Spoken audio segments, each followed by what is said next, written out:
E antes da gente ir para a provável escalação, produção, eu queria para o Léo aí tirar as dúvidas, não só do nosso querido Celso Carvalho, mas de todos nós, para falar primeiro aí das ausências de jogadores que certamente não vão estar amanhã e de quem pode, né, reforçar o Flamengo. Você falou aí, deixou expectativa no ar sobre o Bruno Henrique. Passa o panorama para a gente aí de desfalques, possíveis retornos. Vamos lá, galera. Hoje o Flamengo ele encerrou a preparação para o jogo de amanhã. O treino foi à tarde, foi o último treino. O Flamengo treinou na segunda, na terça e agora, né, quarta-feira. E no treino de hoje, a grande novidade foi a presença do Ayrton Lucas e do Everton Cebolinha no time titular. Então, o Ayrton Lucas volta para a provável escalação e também o Everton Cebolinha. Os dois treinaram normalmente durante toda a semana, tanto na segunda, quanto na terça e quanto agora na quarta-feira. A dúvida que se tinha até o início da manhã era a presença do Alan, para ver se o Alan estaria à disposição. O Alan ele treinou normalmente também, informação do nosso colega Vitor Belotti ali. Por assim que acabou o treino, ele já estava mandando lá para a gente fazer um texto na redação e tal.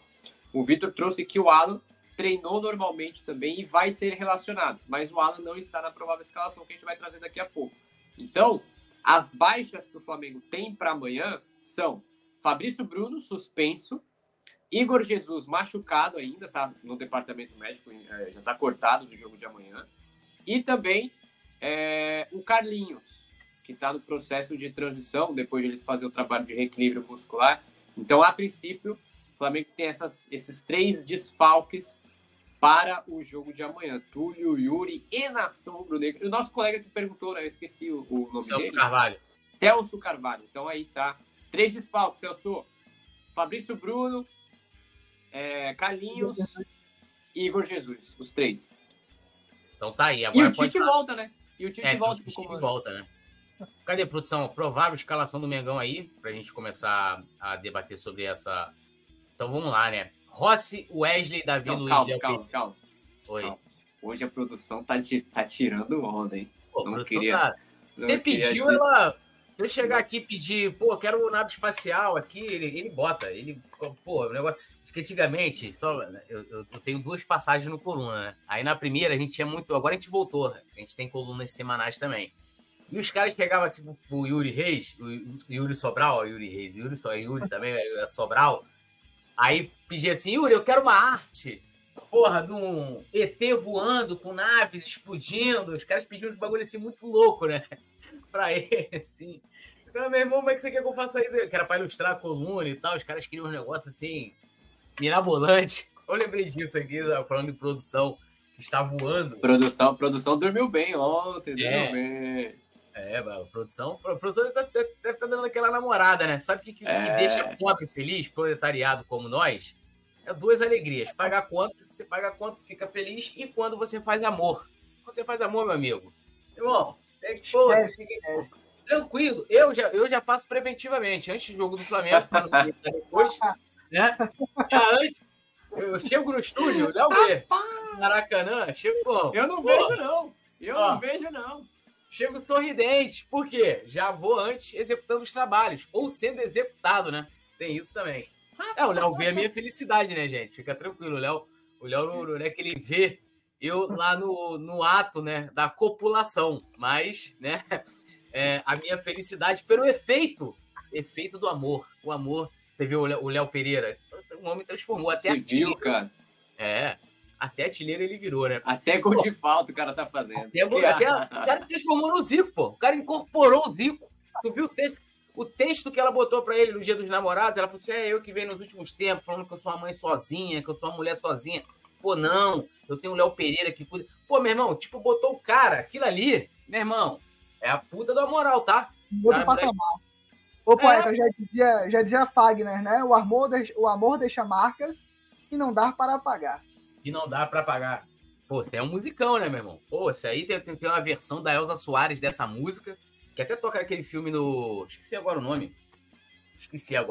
Mas, porra, abíssima, né? O nosso querido Fagner, que tem aquela música Quem Dera Eu Ser Um Peixe, para em seu límpido aquário mergulhar, né? Pra quem, bom entendedor, minha palavra basta, vai saber o que é o peixe. Essa música é uma putaria, cara. Pô, essa música é sensacional, pô. Essa música é sensacional. Tá maluco? Pô, uma pena que o Fagner, né? Muita gente acha que o Fagner é rubro-negro porque ele é muito amigo do Zico, né? Inclusive, o Zico participa, né? Lançou, que seria hoje o EP, né? É uma participação com o Fagner cantando, tocando, e tem umas apresentações musicais também. Mas apesar da proximidade do Fagner, o Fagner, que inclusive é padrinho do Zopilote, tá? Quem não conhece o João Ramalho, o Zopilote. Sério? Fagner, é sério, pô. O Zopilote, ele é filho do Zé Ramalho, né? E o Zé Ramalho é muito amigo do Fagner, né? Tinha aquela galera lá que veio do Nordeste, do Quió, todo mundo é muito colado.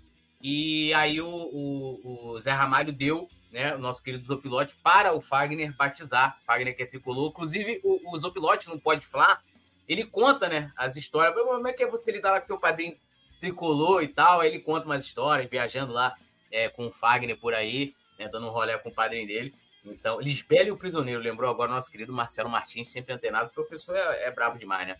Então, o Fagner, que é tricolor, né? É um tricolor que a gente respeita também, talentoso demais, brabíssimo aí, muito sucesso. Bom, vamos voltar aqui à escalação do Flamengo. Borbulha de amor, né? Quem dera ser um peixe. Pô, isso é sensacional. Clássico da música popular brasileira.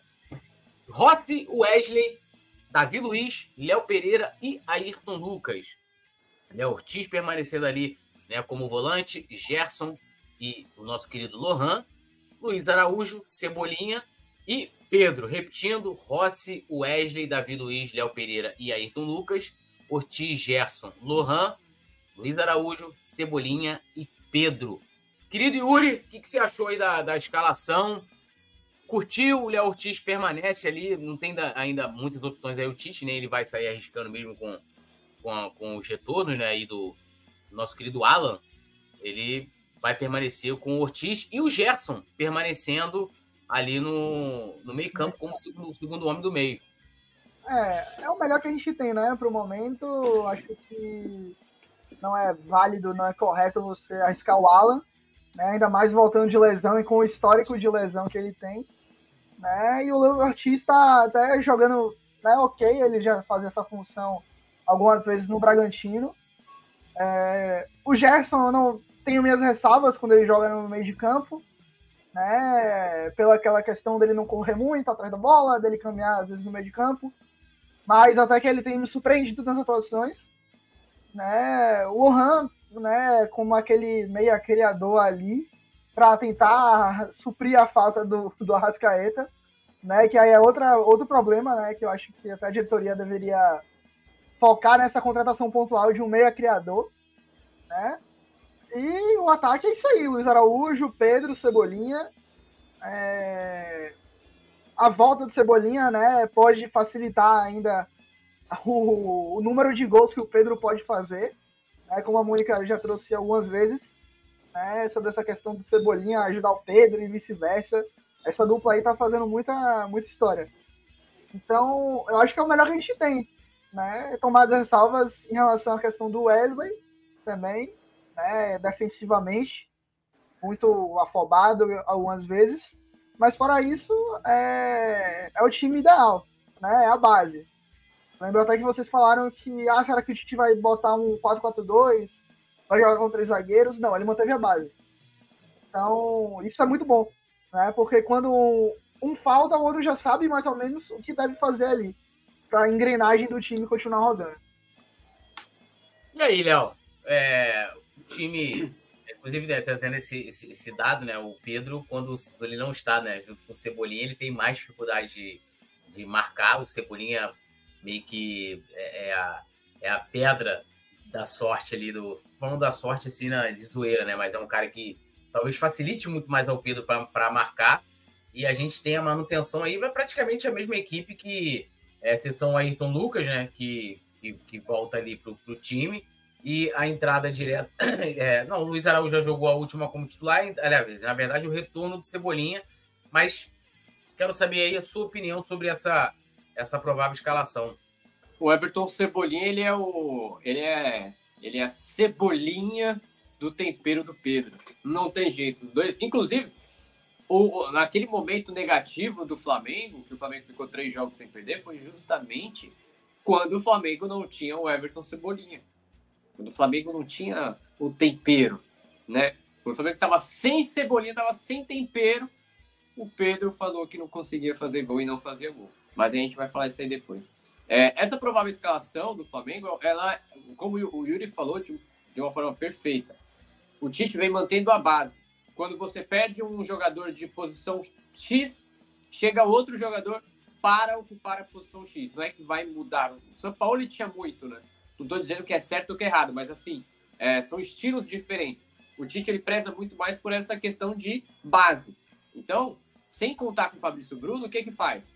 Tira o Léo Pereira da lateral, já podendo contar com a Ayrton Lucas de volta. Tira o Léo Pereira da lateral, passa o Léo Pereira para a zaga e recoloca o Ayrton Lucas no time. O Léo Ortiz ele fez uma partida bacana contra o Atlético Paranaense. Eu vi gente falando que ele deu aula, que doutrinou no meio de campo. Eu, particularmente, não achei muito. Eu achei que ele jogou legal, jogou bem.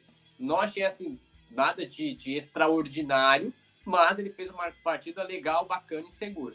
Então, no quarteto de zaga, ali no quarteto de defesa, o Wesley não tem outra opção para colocar na lateral direita, tem que ser ele. Davi Luiz, Léo Pereira e Ayrton Lucas, lembrando que o Fabrício Bruno está suspenso.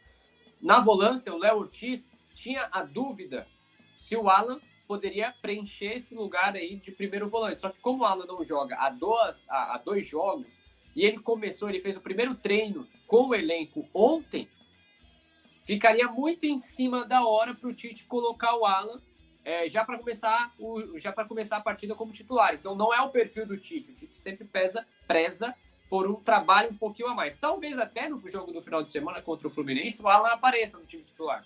Mas por enquanto, Léo Ortiz de primeiro volante, Gerson se mantém na vaga de segundo volante e o Lohan sendo o cara da criação. Lembrando que o Vitor Hugo não tem chance com o Tite de começar uma partida como titular ainda. No ataque, o que acontece? Com o Gerson fazendo a função de segundo volante, o Tite consegue puxar o Luiz Araújo e faz o famoso trio de ataque, que ele gosta bastante, que são com dois pontas, né? O Everton Cebolinha de um lado e o Luiz Araújo do outro. O Bruno Henrique, ele é uma opção para o segundo tempo, porque ele teve um mal-estar no jogo contra o Atlético Paranaense. Na verdade, era nem para o Bruno Henrique ter entrado em campo contra o Atlético Paranaense. Ele jogou no sacrifício, porque justamente o Flamengo não tinha um Cebolinha. Então o Bruno Henrique se colocou à disposição para jogar. Jogou só o primeiro tempo, não aguentou. No sábado ele tinha vomitado, tinha tido diarreia, estava tudo lascado. Mas foi para campo. E para o jogo de amanhã, o Tite mantém aí Everton... Mantém não, né? O Tite tira o Bruno Henrique, deixa o Bruno Henrique no banco de reservas como opção. E aí o Flamengo vai com esses três atacantes, que são os três atacantes que a gente pode dizer, pelo menos até grande parte do primeiro semestre, o trio titular do ataque do Flamengo, né?